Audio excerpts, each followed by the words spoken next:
Hello everyone.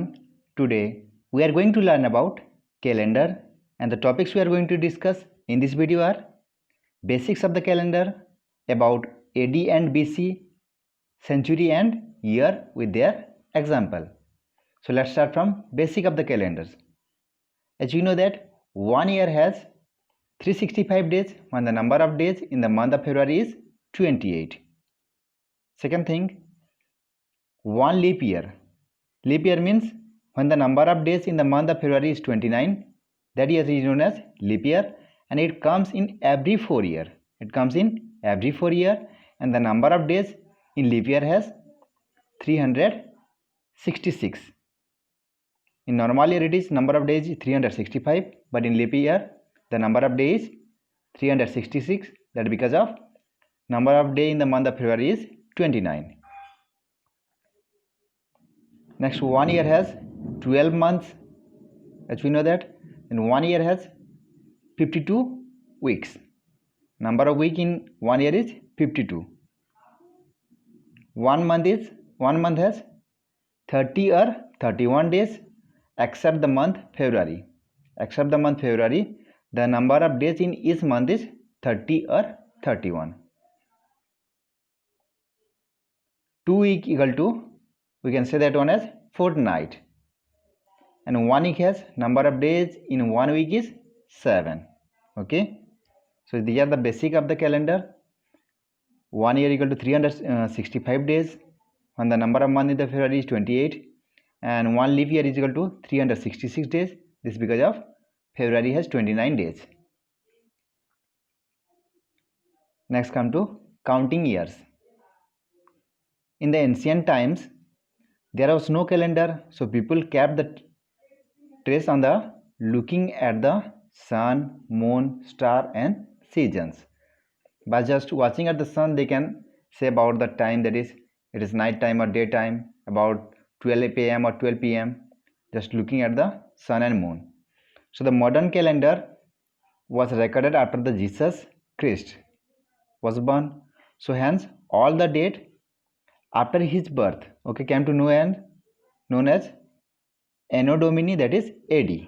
Okay, after the birth, that is known as Anno Domini, that is AD.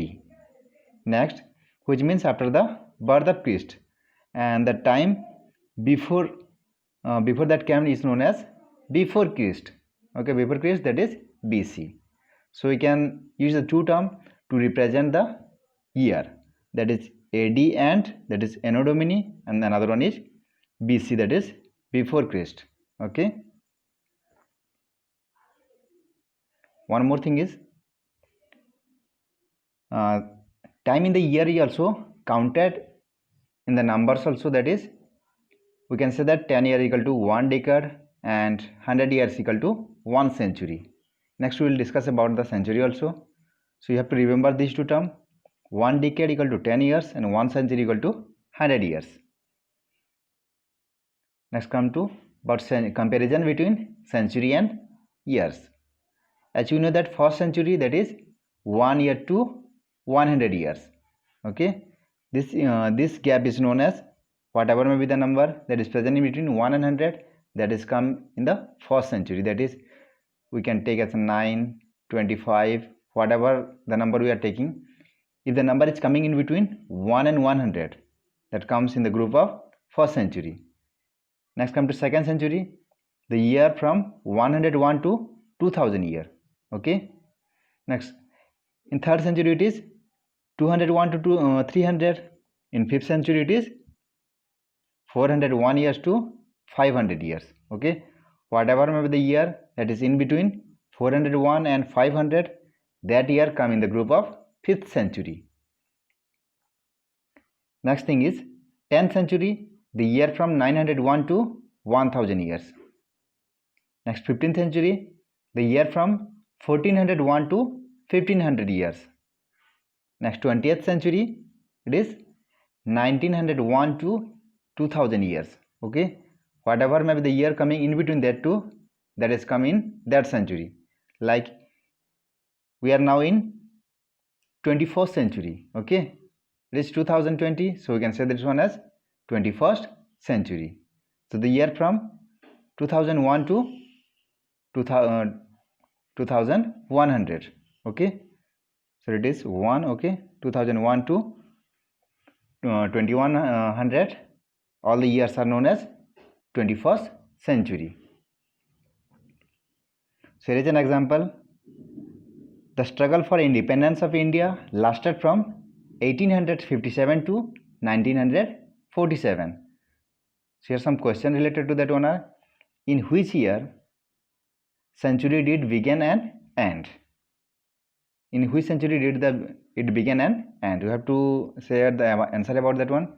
Next bit is, how many years did the struggle last? We have to find the gap. In the next question, how many decades did it take for us to gain the independence? Now come to the solution of this one. Solution of first one is, as it started in the year 1857, so we can say that one as it started in the year or began in the year 19th century. Okay, and it end in 1947, which is come in the group of 20th century. Okay, that is 20th century. Next one is, the struggle lasts for how many years? For that we have to find the gap between ending years and starting year of these two. Okay, that is 1947 minus 1857. If we subtract these two, we are getting 90 years. Okay, last question is, how many decades? Okay, as you have find the gap as 90 years, as we know that 10 year equal to 1 decades, here we have to find that for 90 years. 90 years, 19 divided by 10 is equal to, we are getting 9 decades.